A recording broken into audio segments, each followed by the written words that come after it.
नमस्कार, मैं हूं निकिता और आप देख रहे हैं सत्य हिंदी। एक नजर डालते हैं अब तक की सुर्खियों पर। सुप्रीम कोर्ट के चीफ जस्टिस पीआर गवई पर प्रधानमंत्री मोदी ने प्रतिक्रिया दी है। उन्होंने एक्स पर एक पोस्ट में बताया कि उन्होंने सीजेआई गवई से फोन पर बात की। पीएम मोदी ने लिखा कि भारत के मुख्य न्यायाधीश न्यायमूर्ति पीआर गवई जी से बात की। आज सुबह सुप्रीम कोर्ट परिसर में उन पर हुए हमले से हर भारतीय क्षुब्ध है। हमारे समाज में ऐसे निंदनीय कृत्यों के लिए कोई जगह नहीं है। यह अत्यंत निंदनीय है। ऐसी स्थिति में न्यायमूर्ति गवई द्वारा प्रदर्शित धैर्य की मैं सराहना करता हूँ।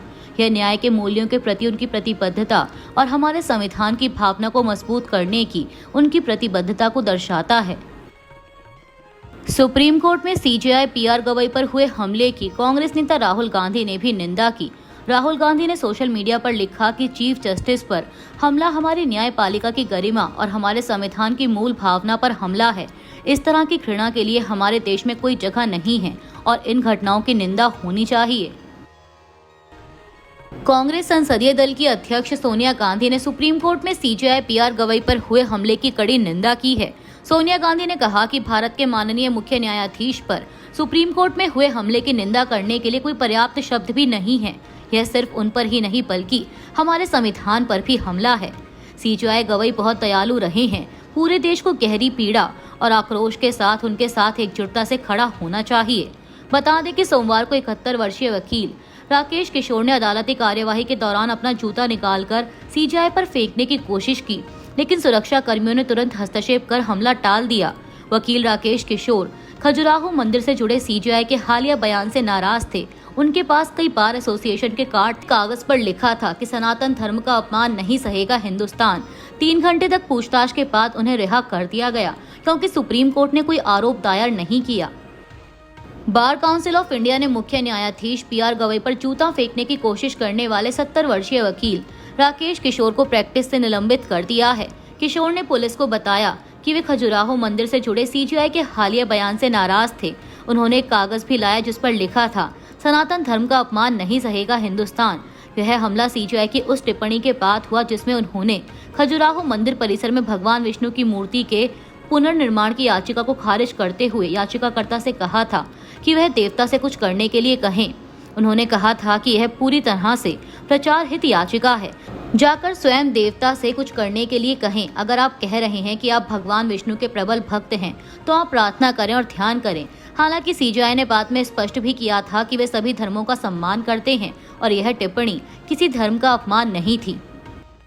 भाजपा नेता गिरिराज सिंह ने बिहार विधानसभा चुनाव की तारीखों पर प्रतिक्रिया देते हुए कहा कि सभी दलों के साथ विचार विमर्श के बाद ही ये तारीखें तय की गई हैं, इसीलिए किसी को शंका नहीं होनी चाहिए।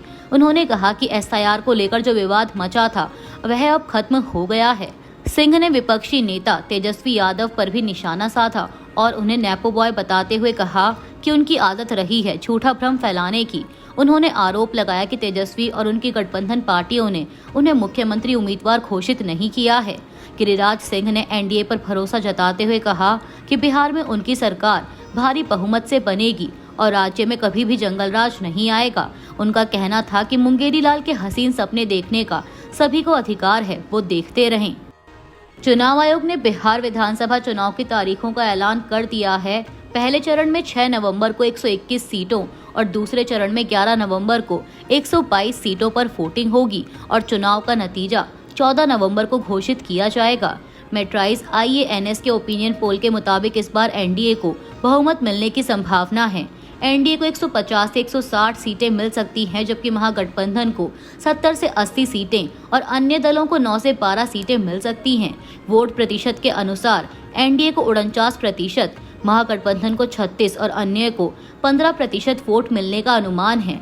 सर्वे के अनुसार ओपिनियन पोल में यह भी दिखा कि 57% लोग मानते हैं कि पीएम मोदी की लोकप्रियता का चुनाव पर बड़ा असर है।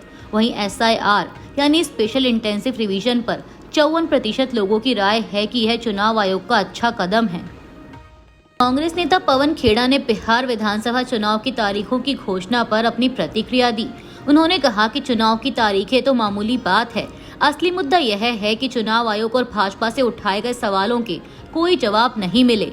पवन खेड़ा ने आरोप लगाया कि चुनाव आयोग की विश्वसनीयता पर लगातार सवाल उठ रहे हैं उन्होंने कहा कि मतदाता सूची की सफाई के पीछे घुसपैठियों का हवाला दिया गया, लेकिन कोई स्पष्ट जवाब नहीं दिया गया। पवन खेड़ा ने कांग्रेस, राहुल गांधी और इंडिया गठबंधन द्वारा उठाए गए सवालों पर जवाब नहीं मिलने की चिंता जताई। उन्होंने चुनाव आयोग और भाजपा के बीच मिलीभगत का भी आरोप लगाया। पवन खेड़ा ने कहा कि कल भी प्रेस वार्ता थी, लेकिन कल रविवार था, इसलिए बैंक खातों में प्रधानमंत्री पैसे नहीं डाल पा रहे थे।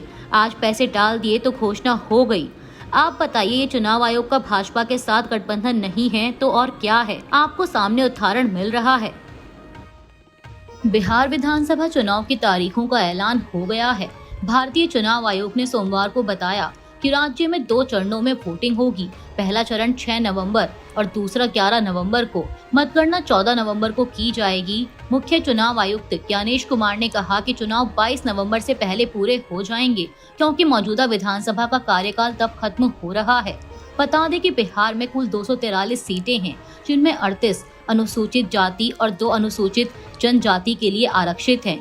इस बार हर बूथ पर 1200 से अधिक वोटर नहीं होंगे और सभी मतदान केंद्रों पर 100% वेबकास्टिंग होगी।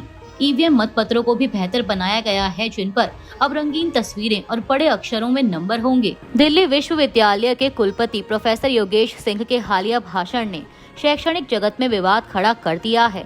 उन्होंने अर्बन नक्सलवाद को शहरों और विश्वविद्यालयों में फैलने वाली समस्या बताते हुए कुछ प्रोफेसरों पर छात्रों के दिमाग प्रदूषित करने का आरोप लगाया। उन्होंने पिंजरा तोड़ जैसे छात्र आंदोलनों को नक्सलवाद का एक रूप करार दिया। उनका 24 मिनट का भाषण 28 सितंबर को विज्ञान भवन में आयोजित भारत मंथन 2025 कार्यक्रम में दिया गया और इसे YouTube पर अपलोड किया गया। इस बयान पर फैकल्टी, छात्र और बुद्धिजीवी नाराज हैं। दिल्ली विश्वविद्यालय टीचर्स एसोसिएशन ने इसे शैक्षणिक गरिमा पर हमला बताया और कुलपति से खेद व्यक्त करने की मांग की। छात्र संगठनों ने इसे अभिव्यक्ति की स्वतंत्रता पर खतरा करार दिया और विरोध प्रदर्शन किया। विशेषज्ञों का कहना है कि अकादमिक संस्थानों में नक्सलवाद की चर्चा जरूरी है, लेकिन विचारधारा को अपराधीकरण करना छात्रों और शिक्षकों के लिए डर और असहमति पैदा करता है। कुलपति के बयान ने टीयू में वैचारिक बहस और शैक्षणिक स्वतंत्रता पर गंभीर सवाल खड़े कर दिए हैं। अर्बन नक्सलवाद शब्द 2018 से चर्चा में है। यह शहरों में नक्सली विचारधारा को समर्थन देने वालों के लिए इस्तेमाल होता है। सरकार इसे आंतरिक सुरक्षा खतरे के रूप में देखती है, जबकि आलोचक इसे असहमति दबाने का हथियार बताते हैं। मध्य प्रदेश के छिंदवाड़ा में कफ सिरप से 11 बच्चों की मौत के मामले में सरकार ने कड़ा कदम उठाया है।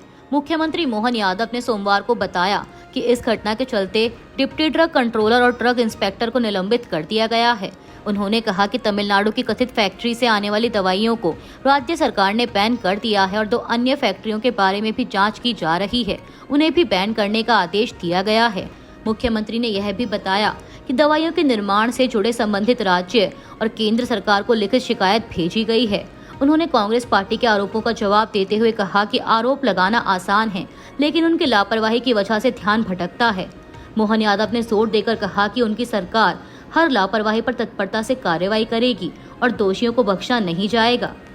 कांग्रेस नेता राहुल गांधी ने उस दलित युवक के पिता और भाई से बात की जिसकी रायबरेली में पीट कर हत्या कर दी गई थी।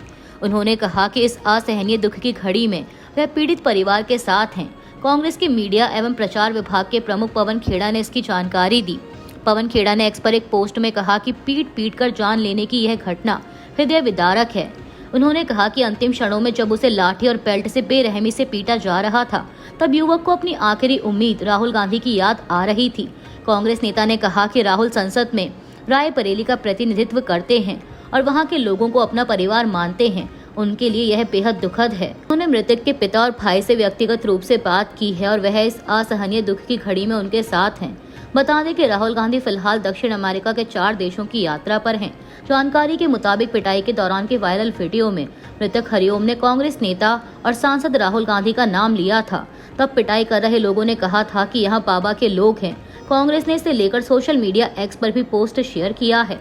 पोस्ट में लिखा कि वीडियो में दलित युवक आखिरी उम्मीद के तौर पर जब नेता विपक्ष राहुल गांधी का नाम लेता है, हत्यारे तब भी नहीं रुकते और उल्टा कहते हैं कि हम बाबा वाले हैं। ये घटना बताती है कि उत्तर प्रदेश में योगी आदित्यनाथ ने अपराधियों को खुली छूट दे रखी है। पश्चिम बंगाल के जलपाईगुड़ी जिले में भाजपा सांसद खगेन मुर्मू पर स्थानीय लोगों ने पथराव किया। यह घटना दुआर्स क्षेत्र के नागरा काटा में तब हुई जब मुर्मू बाढ़ और भूस्खलन प्रभावित इलाकों में राहत कार्यों की निगरानी कर रहे थे। बताया जा रहा है कि भाजपा का प्रतिनिधि मंडल बाढ़ पीड़ितों को राहत सामग्री बांट रहा था, तभी अचानक कुछ लोगों ने हमला कर दिया। पथराव में सांसद के सिर में गंभीर चोट आई और उन्हें अस्पताल में भर्ती कराया गया। उनकी गाड़ी भी क्षतिग्रस्त हुई। सिलीगुड़ी के विधायक डॉक्टर शंकर घोष भी घायल हुए हैं। भाजपा नेता अमित मालविया ने इस हमले के लिए टीएमसी को जिम्मेदार ठहराया और कहा कि जब ममता बनर्जी कोलकाता में जश्न मना रही थी, तभी भाजपा नेताओं पर राहत कार्य करते समय हमला किया गया। उन्होंने टीएमसी पर जंगल राज चलाने का आरोप लगाया। बता दें कि खगेन मुर्मू उत्तर मालदा से 2 बार सांसद रह चुके हैं और आदिवासी समुदाय में सम्मानित नेता माने जाते हैं। सुप्रीम कोर्ट ने सोमवार को तेलंगाना सरकार के उस आदेश पर रोक लगाने से इनकार कर दिया जिसमें स्थानीय निकायों में पिछड़ा वर्ग के लिए आरक्षण बढ़ाकर 42% कर दिया गया था। न्यायमूर्ति विक्रम नाथ और संदीप मेहता की बेंच ने कहा कि जब तेलंगाना हाई कोर्ट बुधवार को इसी मामले पर सुनवाई कर रहा है तो शीर्ष अदालत में याचिका दायर करने की जरूरत नहीं है। कोर्ट ने याचिकाकर्ता को याचिका वापस लेने की अनुमति दी ताकि वह हाई कोर्ट में जा सके।